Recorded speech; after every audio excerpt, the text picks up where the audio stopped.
Mapiling natin sa linya ng telepono ngayon ang aming political analyst, si Dr. Ramon Casiple ng Universidad ng Pilipinas. Ito ay kaugnay ng halalan sa Estados Unidos, isang malaking okasyon para sa mga Amerikano at isang pagkakataon rin para magpahayag ng malaking interes ang iba't ibang bansang demokratiko katulad ng Pilipinas. Magandang tanghali po, Dr. Casiple. Magandang tanghali rin, Angel. Opo. Sir, hindi na po nananatiling isang fearless forecast kung hindi opisyal na po na itong si President Barack Obama. Maliban ho sa kanyang incumbency, ano ho sa tingin ninyo ang nagpanalo sa kanya? Well, malaki ang factor dito, yung judgment sa tingin ko ng mga US voters sa performance niya. Kasi lalo na sa ekonomiya. Remember, ang pasok niya ay nasa gitna ng isang malala na financial and economic crisis sa Amerika. The fact na hindi na lumala at to a certain extent ay umangal pa ng konti. Hindi ko na factor yun. Kasi doon sa mga battleground states, so-called, mabigat na issue yun. Kagaya sa Ohio, yung state ng outgoing the state ng lugar na yan. Naging malaking issue yan sa eleksyon. At dito, na-appreciate nila yung posisyon ni Obama na i-rehabilitate, isalba yung industriya. Isang bagay na hindi sinuportahan ni Governor Romney. At malaki din siguro ang factor nung katatapos lamang na bagyo, yung Sandy. Testing, yung pagiging presidente ni Obama sa panahon ng mga disaster. Hindi makaporma na yung kanyang kalaban kasi wala sa gobyerno, wala sa federal government ang si Governor Romney.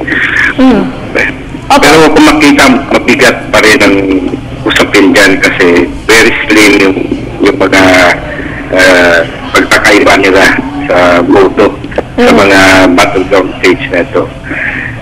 Opo, so pag-usapan naman po natin na yung two-party system ho sa Estados Unidos. Sa tingin nyo ko, gaano ho katibay ang ganitong sistema at bakit ito umuubra sa mga Amerikano? Well, malaking bahagi talaga ng sistema nila yung two-party system. Kasi ito yung naging daluyan ng partisipasyon ng mga Amerikano directly sa kanilang electoral process. Ang makita mo nga yung kanilang partisipasyon mula sa preparasyon, kampanya, fundraising, pagbabantay sa eleksyon, at ito ngayon yung counting, canvassing, ay buo yung partisipasyon ng mga botante bilang miyembro ng partido. Sa atin walang ganun kaya napakalaki ng pagkakaiba impact ng kanilang eleksyon dahil yung partido ang sentro sa kanila. Sa atin ay mga pamilya. Opo. So dati meron nga ho tayo mga two-party system dito sa Pilipinas, pero ano ho sa palagay nyo ang naging dahilan na iba't ibang mga party systems na ho ang meron tayo ngayon sa bansa? Well, yung tinatawag na multi-party system, dulot ito ng 1987 Constitution. Pero hindi naman natin na-practice talaga ng gusto. Kasi yung mga lumitaw ng mga partido ay hindi naman ganun ka-rooted sa mga mamamayan. Meaning, ilang tao lang ang miyembro nila, hindi naman talaga naging masigasig sa pag-organisa ng mga miyembro. Parang club lang ang ating partido at panahon na walang eleksyon, patay din siya. Pag ganyan, hindi demokrasya. Mahirap buhayin ng demokrasya sa Pilipinas. So, sir, sabi nga nila, it's all about either fight for democracy. Mabalik lang ho tayo since dahil nagkaroon nga ng advantage kung si President Obama dahil sabi nga continuity is always a very good effect. Ano ko sa tingin nyo ang magiging magandang epekto nito sa US and not only sa US, mga allied countries and especially for us in the Philippines? Well, depende sa ilang factors. Halimbawa, ang US Senate ay mukhang nakuha ulit ng Democrats. Ito yung nagtakdayos mo rin ng foreign policy, That's ng legislation. Kung natutuwa yan, yung trend na yan, ang tingin ko, malaki yung epekto nito sa pagdadala ng Obama administration ng foreign policy kasi bagong mandate ito At hindi na pwedeng sabihin ng mga Republicans na maraming nagpo-question sa patakaran yan. So mas libre ngayon ang Obama administration magpurso ng kanyang mga ninanais sa labas Amerika, particular sa usapin ng diplomasya, pagbubuo ng pagkausap sa mga sensitibong mga gobyerno, no, sa like China or Iran. Mayroong political will dyan na dala ng renewed na mandate.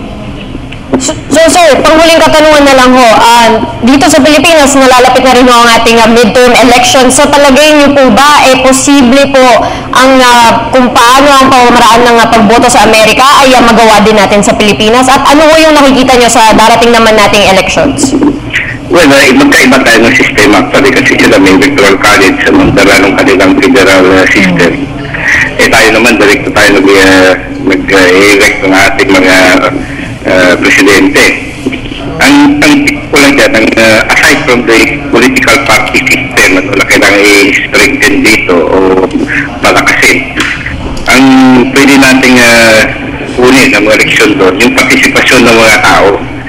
Kasi sa kanila, buhay ang demokrasya at sa iba't ibang aspeto ng electoral process, makita mo, mga volunteers, yung Amerikano ang kasama. At madali sila mag-usap, yung Republican at Democrats sa rules ang pag-usapan. Sa atin, gira yan. At saka, lumalabas tayo sa rules. May mga patayan sa atin, may mga vote buying, may mga dayaan sa eleksyon. Dapat iwanan na natin yan kasi hindi yan nakakatulong sa demokrasya. Alright, kasama po namin kayo. Hoping for the best, syempre sa darating nating midterm elections. Maraming salamat po sa inyong pagbigay ng oras sa amin. Hanggang sa susunod po, Dr. Disiple. Magandang